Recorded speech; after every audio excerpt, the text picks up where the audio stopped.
आज की क्लास में हम लोग साल 2009 में जितना प्रश्न बिहार बोर्ड पूछा है, जो परीक्षा में आया था, उसको हम ऑब्जेक्टिव कवर करेंगे। ठीक है ना। तो चलिए हम शुरू करते हैं। देखिए, जब ये क्लास ख़त्म होगा तो हम आपको बताएंगे कि आपको पीडीएफ जो ये आपको दिख रही है कहाँ मिलेगा। ठीक है ना। इसमें कोई पैसा नहीं लगेगा, आपको फ्री में मिलेगा। चलिए हम क्लास शुरू करते हैं। प्रश्न हमारा पहला यहाँ पर बोल रहा है कि धम्म महामात्र को किसने नियुक्त किया। साथियों, हम इसको ऊपर कर देना थोड़ा सा। Hold on.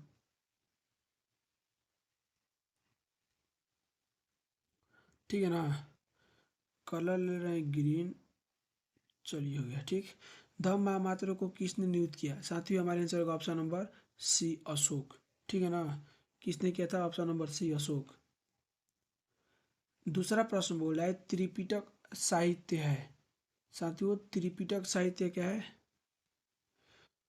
त्रिपिटक साहित्य है किसका है साथियों, तो हमारा आंसर होगा ऑप्शन नंबर बी, बौद्ध धर्म का। ठीक है ना। प्रश्न नंबर तीसरा नंबर बोल रहा है कि बोले कनिष्क की राज्यरोहण तिथि है 78। Option number B, 78। प्रश्न नंबर चौथा है बोल रहा है कि महाभारत युद्ध कितने दिनों तक चला। साथियों, ऑप्शन नंबर डी, 18 दिन तक चला था। ठीक है ना। पांचवा नंबर प्रश्न हमारा बोला कि महावीर ने पार्श्वनाथ के सिद्धांतों में नया सिद्धांत क्या जोड़ा था। साथियों, ऑप्शन नंबर सी, ब्रह्मचार्य। 6 नंबर प्रश्न हम देखिए, हमारा 6 नंबर प्रश्न बोला कि पुर्तगालियों ने गोवा पर कब अधिकार किया। साथियों, ऑप्शन नंबर बी, 1510 ईस्वी में किया था। ठीक है ना। प्रश्न हमारा 7वां नंबर बोल रहा है सहायक संधि की नीति कार्यान्वित की। साथियों, सहायक संधि की नीति कार्यान्वित की किसने किया था, तो हमारा आंसर होगा option number C, lord Wellesley. ठीक है ना। कौन होगा, option number C, lord Wellesley. प्रश्न हमारा 8 नंबर बोल रहा है कि अवध में 1857 के विद्रोह का नेतृत्व किसने किया। साथियों, ऑप्शन नंबर सी, बेगम हजरत महल। प्रश्न हमारा 9 नंबर बोल रहा है कि 1857 का विद्रोह आरंभ हुआ 10 मई को। ऑप्शन नंबर ए, 10 मई को। 10वां हमारा प्रश्न है बोल रहा है कि भारतीय राष्ट्रीय कांग्रेस के संस्थापक कौन माने जाते हैं।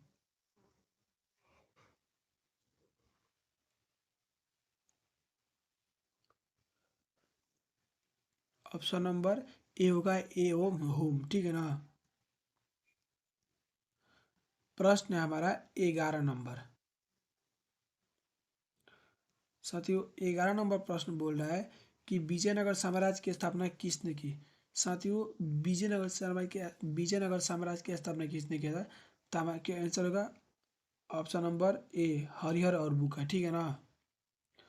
12 नंबर प्रश्न बोला है उत्तर भारत में भक्ति आंदोलन का आरंभ किस संत ने किया। Option number C, Ramanand. प्रश्न नंबर 13 नंबर बोल रहा है कैप्टन हॉकिंस किस मुगल शासक के दरबार में आया था। साथियों, ऑप्शन नंबर बी, जहांगीर। कौन, option number B, Jahangir. 14 number हमारा प्रश्न बोल रहा है कि निम्नलिखित में अकबर किस पर अधिकार नहीं कर सका। साथियों, ऑप्शन नंबर ए, मेवाड़ पर। ठीक है ना। प्रश्न हमारा 15 नंबर बोल रहा है कि निम्नलिखित में कौन मुगल बादशाह आलमगीर के नाम से जाना जाता था। साथियों, ऑप्शन नंबर सी, औरंगजेब। 16 नंबर हमारा प्रश्न बोल रहा है गेटवे ऑफ इंडिया का निर्माण कब हुआ। साथियों, गेटवे ऑफ इंडिया का निर्माण कब हुआ था, तो ऑप्शन नंबर बी, 1911 ईस्वी में। ठीक है ना। ऑप्शन नंबर बी, 1911 ईस्वी में। प्रश्न हमारा 17 नंबर बोल रहा है कि 1942 में कौन आंदोलन हुआ। साथियों, ऑप्शन नंबर डी, भारत छोड़ो आंदोलन हुआ था। ठीक है ना। Answer option number D, Bharat छोड़ो आंदोलन। ठीक।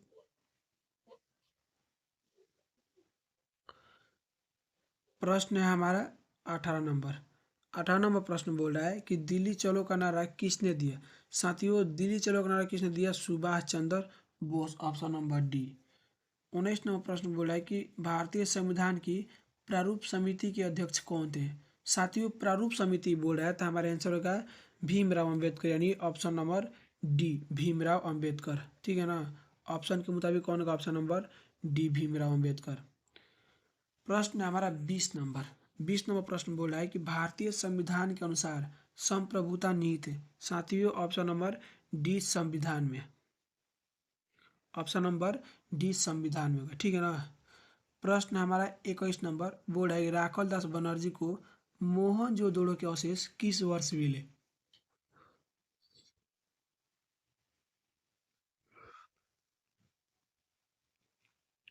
साथियों राखल दास बनर्जी बोलेगा तो 1922 और दयाराम साहनी बोलेगा तो 1921 होगा, ठीक है ना। तो हमारा आंसर कौन है, ऑप्शन नंबर सी 1922 ईस्वी में। प्रश्न हमारा 22 नंबर प्रश्न बोल रहा है साथियों कि सिंधु घाटी सभ्यता में विशाल स्नानागार के अवशेष कहाँ से प्राप्त हुए।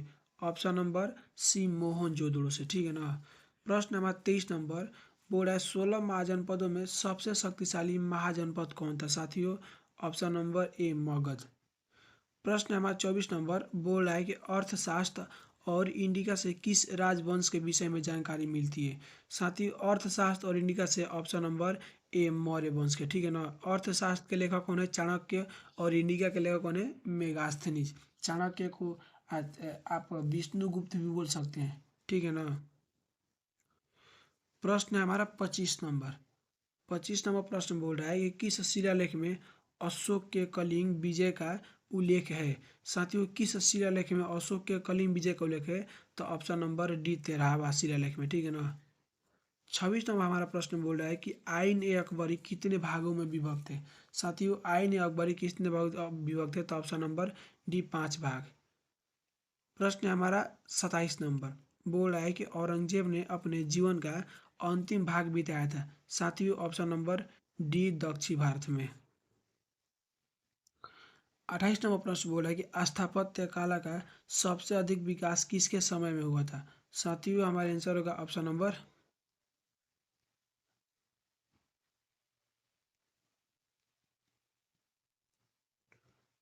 सी शाहजहाँ, ठीक है ना। Option number C Shahjahan.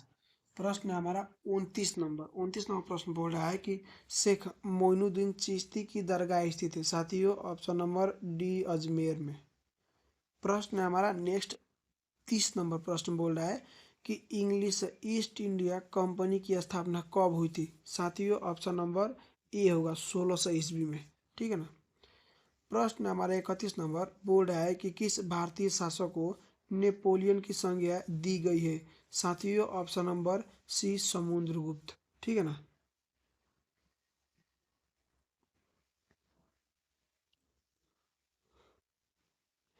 32 number प्रश्न बोला है एलोरा के कैलाश मंदिर का निर्माण किस राजवंश ने किया। साथियों ऑप्शन नंबर ए राष्ट्रकूट। प्रश्न नंबर 33 नंबर बोला है कि स्तूप का संबंध किस धर्म से है। साथियों स्तूप का संबंध किस धर्म से है, तो हमारे आंसर क्या होगा ऑप्शन नंबर ए बौद्ध धर्म, ठीक है ना। प्रश्न नंबर 34 नंबर बोला है कि ऑल बरूनी किसके साथ भारत आया था। साथियों ऑल बरूनी किसके साथ भारत आया था, तो हमारा आंसर होगा option number B Mahmud Ghaznavi, ठीक है ना। प्रश्न हमारा 35 नंबर बोल रहा है कि इबन बतूता किस देश का निवासी था। साथियों ऑप्शन नंबर सी मोरक्को।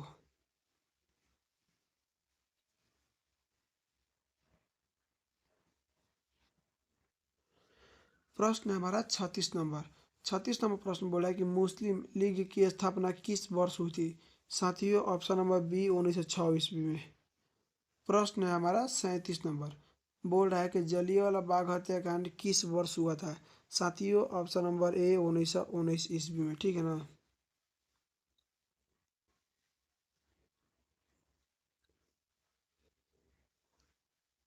1919 ईस्वी में ना, ठीक है। अब इधर देखते हैं प्रश्न है हमारा 38 नंबर बोल रहा है कि डांडी किस राज्य में स्थित है। साथियों डांडी किस राज्य में स्थित है, तो ऑप्शन नंबर सी गुजरात में, ठीक है ना। अगला प्रश्न 39 नंबर बोल रहा है पूना समझौता किस वर्ष हुआ था। साथियों पूना समझौता कब हुआ था, तो ऑप्शन नंबर ए 1932 ईस्वी में। प्रश्न नंबर 40 नंबर बोल रहा है कि निम्नलिखित में किसका प्रकाशन अबुल कलाम आज़ाद ने किया है। साथियों अल हिलाल, ऑप्शन नंबर सी अल हिलाल, ठीक है ना। अल हिलाल का प्रकाशन किसने किया था, तो अबुल कलाम आज़ाद ने किया था, ठीक। यह रहा हमारा 40 गो ऑब्जेक्टिव क्लियर हो गया, ठीक है ना। यह बिहार बोर्ड 2009 में पूछा था, ठीक। जो भी बच्चे 2009 में परीक्षा परीक्षा दिए थे इतिहास का उन उन सब इस क्वेश्चन को बनाए थे। ठीक है ना, यह प्रश्न पूछा था बिहार बोर्ड। हाँ, रहा बात यह पीडीएफ कैसे आपको मिलेगा, तो यह जो वीडियो है ना, इस वीडियो के नीचे आप डिस्क्रिप्शन में देखिएगा, तो यहाँ पर इस वीडियो का लिंक, सॉरी वीडियो के नीचे डिस्क्रिप्शन में इस पीडीएफ का लिंक मिल जाएगा। आप उस लिंक पर क्लिक कीजिएगा, आप पीडीएफ आपको ओपन हो जाएगा, आप वहाँ से डाउनलोड कर लीजिएगा अपने फ़ोन में, क्या दिक्कत है। और रहा बात, तो आपको ऐसे ही मिलेगा जैसा दिख रहा है ना, इसमें आंसर नहीं दिया रहेगा कि मान मान लीजिए कि जैसे मान लिया हम 34 के आंसर हमारा बोल दिए कि अल बरूनी किसके साथ भारत आया था। साथियों इसमें हम तो आपको बता देना महमूद गजनी, ठीक है ना, Mahmud Ghaznavi option number B. तो इस पीडीएफ का आंसर नहीं मिलेगा ऑप्शन नंबर बी, आप यहीं से इस वीडियो में देख लीजिएगा और अपने टिक लगा लीजिएगा पेंसिल से, option number B Mahmud Ghaznavi, ठीक है ना, महमूद गजनबी। तो आपको जो डिस्प्ले पे दिख रहा है ना, आपको यही पीडीएफ मिल जाएगा। ठीक, ऐसे भी मेरा व्हाट्सएप ग्रुप भी है, आप व्हाट्सएप ग्रुप में जुड़ना चाहते हैं तो आप वहाँ भी जुड़ सकते हैं। इस ऐसे हम पीडीएफ इसको हम वीडियो के डिस्क्रिप्शन में डाल देंगे, टेंशन मत लीजिए, तैयारी होगा हम लोगों का बेस्ट, ठीक है ना साथियों। तो इसका हम जब कम्युनिटी पोस्ट में भी ना इसका वीडियो का लिंक डाल देंगे। ठीक, तो हम आगे क्लास लाएंगे। 2009 में जितना भी प्रश्न अब पूछा है ना सब्जेक्टिव, उसको भी करवाएंगे, ठीक है ना। फिर 2010 के ऑब्जेक्टिव, फिर सब्जेक्टिव, ऑब्जेक्टिव सब्जेक्टिव, ऐसे करते करते हम लोग प्रतिदिन आगे की ओर बढ़ेंगे। ठीक, तो हम मिलते हैं आगे क्लास में कल। तब तक आपको एक बात, यदि आपको कोई भी चीज़ की दिक्कत होगी तो यह ऑफिस नंबर है, आप इस नंबर पर कॉल करके पूछ सकते हैं, ठीक है ना। ठीक है दोस्तों, तो हम इसको रखते हैं, मिलते हैं आपसे कल। जय हिंद।